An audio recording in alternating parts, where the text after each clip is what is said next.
बिस्मिल्लाहिर्रहमानिर्रहीम। आज का जो हमारा टॉपिक है वो है फ्रिक्शन। इंशाल्लाह इस वीडियो को देखने के बाद आपको कोई और वीडियो फ्रिक्शन के हवाले से देखने की ज़रूरत नहीं होगी। तो सबसे पहले फ्रिक्शन का इंट्रोडक्शन करते हैं। तो सबसे पहले जो फ्रिक्शन के टाइप्स हैं वो 3 टाइप्स होती हैं। ठीक है, पहली होती है प्रॉपर फ्रिक्शन, दूसरी इम्प्रॉपर फ्रिक्शन और तीसरी मिक्स्ड फ्रिक्शन।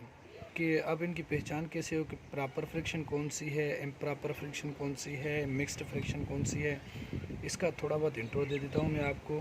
तो प्रॉपर फ्रिक्शन क्या होती है, सबसे पहले ये देखते हैं हम। प्रॉपर फ्रिक्शन वो फ्रिक्शन होती है जिसका न्यूमरेटर छोटा और डिनोमिनेटर बड़ा हो। तो जो अभी देखें हम यहाँ लिखते हैं 2/3। तो जो 2 है वो न्यूमरेटर कहलाएगा और जो भी ऊपर वैल्यू होगी वो न्यूमरेटर कहलाएगी। ठीक है, न्यूमरेटर कहलाएगी। तो ये हो गया हमारा न्यूमरेटर, और जो अपान में होगा वो हमेशा डेनोमिनेटर कहलाएगा। क्या कहलाएगा? डेनोमिनेटर कहलाएगा। तो याद रखें, फ्रिक्शन की वैल्यू हमेशा न्यूमरेटर और डेनोमिनेटर की सूरत में लिखी जाती है। अब ऊपर वाली वैल्यू को हम यूँ भी लिख सकते हैं कि n/d। तो ऊपर वाली जो n मतलब न्यूमरेटर, d मतलब डेनोमिनेटर। जिस भी वैल्यू का डेनोमिनेटर बड़ा होगा और न्यूमरेटर छोटा होगा तो वो बन जाएगी प्रॉपर फ्रिक्शन।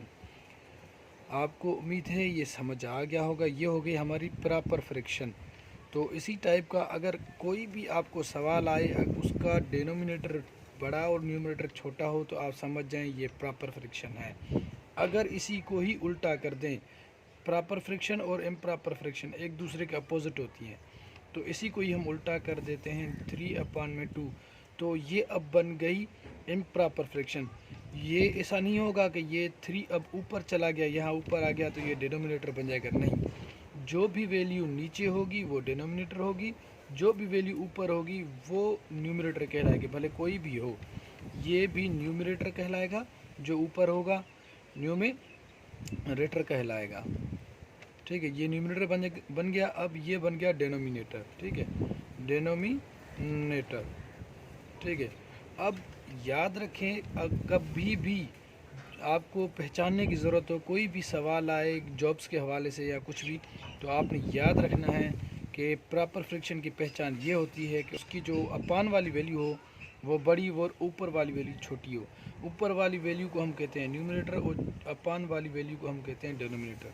मतलब डेनोमिनेटर बड़ा होगा और न्यूमरेटर छोटा होगा तो वो कहलाएगा प्रॉपर फ्रिक्शन।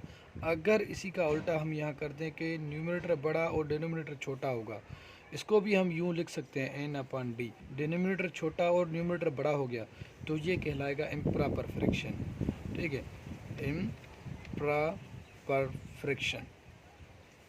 ठीक है, तो ये कहलाएगा इम्प्रॉपर फ्रिक्शन। अब आपको इन दोनों का पता लग गया। अब कोई भी वैल्यू आ जाए आपके पास, जैसे ये आ गई 10/11 आ गई, तो ये हो गया हमारा। देखें क्या हो गया, नीचे वाली डिनोमिनेटर बड़ा हो गया, न्यूमरेटर छोटा हो गया, तो ये बन जाएगी P मतलब प्रॉपर और F मतलब फ्रिक्शन, प्रॉपर फ्रिक्शन। अगर इसी को हम उल्टा लिख लेते हैं 11/10, तो अब देखें डिनोमिनेटर छोटा हो गया, न्यूमरेटर बड़ा हो गया। इसका मकसद ये है कि ये बन गया अब इम्प्रॉपर फ्रिक्शन। ठीक है, इम्प्रॉपर फ्रिक्शन। तो याद रखना है, इसकी पहचान छोटी सी है। इसकी पहचान ये है कि डिनोमिनेटर बड़ा, ठीक है, और न्यूमरेटर छोटा, तो ये प्रॉपर फ्रिक्शन। अगर न्यूमरेटर बड़ा और डिनोमिनेटर छोटा तो ये बन जाएगी इम्प्रॉपर फ्रिक्शन। अब आगे चलते हैं, ये दोनों तो हो गई। अब आगे चलते हैं मिक्स्ड फ्रिक्शन की तरफ। Mixed friction, mixed friction. ठीक है, अब इसका थोड़ा इंट्रो दे देता हूँ, ये किस फॉर्म में लिखी जाती है। अगर मैं यहाँ लिख लेता हूँ 2/3 लिख लेता हूँ। ठीक है, तो अब देखें, ये जो है वैल्यू लिखी गई है, ये है मिक्स्ड फ्रिक्शन में वैल्यू लिखी गई है। ये किस में लिखी गई है? मिक्स्ड फ्रिक्शन में वैल्यू लिखी गई है। अब मिक्स्ड फ्रिक्शन की जो पहले वाली ये वैल्यू लिखी गई है, अब जो भी वैल्यू यहाँ लिखी गई होगी हम उसे कहेंगे भाई होल नंबर। ठीक है, ये क्या कहलाएगा? Whole number. तो हम कहेंगे 2/3/5। तो अगर कोई भी वैल्यू चेंजिंग हो तो आप उसे कह सकते हैं, जो भी वैल्यू लिखी हो, यहाँ पे 2 लिखा है होल और कुछ भी लिखा हो तो आप उसे होल कहेंगे और 3/5। तो इसके बाद अब इसको हल कैसे करते हैं, अब ये जो मिक्स्ड फ्रैक्शन में ये 99% इम्प्रॉपर फ्रैक्शन लिखी होती है। अब हम इसे कैसे हल करते हैं, जैसे कि मैं सेम ही वैल्यू यहाँ लिख लेता हूँ 2/3/5।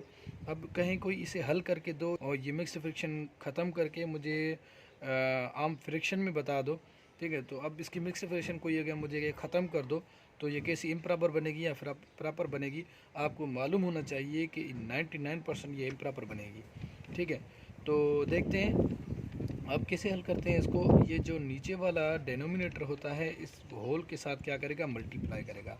तो 5 × 2, तो 2 यहाँ लिख दें या यहाँ लिख दें, 5 यहाँ लिख दें या यहाँ लिख दें, कोई फ़र्क नहीं पड़ता। अब जो इन दोनों को मल्टीप्लाई करने के बाद वैल्यू आएगी वो इसके साथ प्लस करेगी। अब इन दोनों की जो मल्टीप्लाई करते हैं तो आ जाएंगे 5 और मल्टीप्लाई 2 हो जाएंगे कितने, 10, ठीक है। 5 और मल्टीप्लाई क्या 2 हो जाएंगे कितने, 10। तो 10 और इसकी जो वैल्यू आएगी 5 और मल्टीप्लाई 2 हो गए 10। अब 10 के बाद जो भी साइड में यहाँ ऊपर पड़ा होगा न्यूमरेटर में वो इसके साथ करेगा प्लस। तो याद रखें, तो इसके साथ क्या करेगा, वो प्लस करेगा। तो अब 10 + 3, ठीक है। अब देखिए 5 × 2 हो गया 10 और 10 + 3 कितना हो जाएगा, 13। तो ये रहा हमारा जवाब। अब जो डेनोमिनेटर है वो सेम ही रहेगा, ये याद रखना है, ठीक है। डेनोमिनेटर में कोई चेंजिंग नहीं होती, ठीक है। तो इसका ये आंसर हो गया। अब देखिए ये प्रॉपर फ्रैक्शन है या इम्प्रॉपर फ्रैक्शन है। आपको बताया था कि भाई जिसका भी डेनोमिनेटर छोटा हो और न्यूमरेटर बड़ा हो तो वो इम्प्रॉपर कहलाएगा।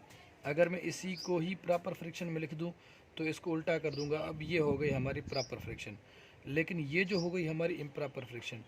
अब देखें, इसको मिटा देता हूँ मैं, ठीक है। अब देखें अगर इसी को मैं मिक्स्ड फ्रैक्शन में कन्वर्ट करता हूँ तो कैसे करता हूँ, जो नीचे होगा डेनोमिनेटर वो डिवाइड करेगा। अब डिवाइड किसको करेगा, जो उसके ऊपर होगा, ठीक है। तो ये 3, अब ये 5। अब 5 की टेबल कितनी दफ़ा जाएगी, 2 टाइम जाएगी। अब कितने होंगे, 10। तो अब 13 में से अगर हमने माइनस कर दी कितने बचेंगे, 3। अब याद रखें जितनी दफ़ा टेबल जाएगी, जितनी दफ़ा टेबल जाएगी वो पहले लिखेंगे, ठीक है। उसके बाद जो डेनोमिनेटर है, ये डेनोमिनेटर है, सेम ही डेनोमिनेटर नीचे रखेंगे। अब जो हमारा नीचे बचेगा वो यहाँ रखेंगे ऊपर। तो ये हमारे फिर से मिक्स्ड फ्रैक्शन बन गई। अब ये देखिए ये सेम ही वैल्यू, अब ये सेम ही वैल्यू, ठीक है। तो सेम ही वैल्यू आ गई। इसे हम मिक्स्ड फ्रैक्शन में कैसे कन्वर्ट करते हैं और कौन सी वैल्यू ऊपर नीचे रखनी है ये भी मैंने आपको बता दिया। अब जो जितनी दफ़ा टेबल जाएगी, अब 2 टाइम टेबल गई तो वो 2 पहले लिखेंगे, जो बचेगा हमारा वो ऊपर रखेंगे। जो डिवाइड करेगा वो डिवाइडर ही रहेगा, नीचे रखेंगे। ये देखिए 5 नीचे, 5 नीचे, 5 नीचे ही रहेगा। जो भी डिवाइडर होगा वो नीचे रहेगा, ठीक है। तो उम्मीद है इसमें आपने थोड़ा बहुत इंट्रोडक्शन सीख लिया कि improper fraction, proper fraction, mixed fraction कैसे कहते हैं। तो अल्लाह हाफिज़, अगर मिलते हैं अगली वीडियो में।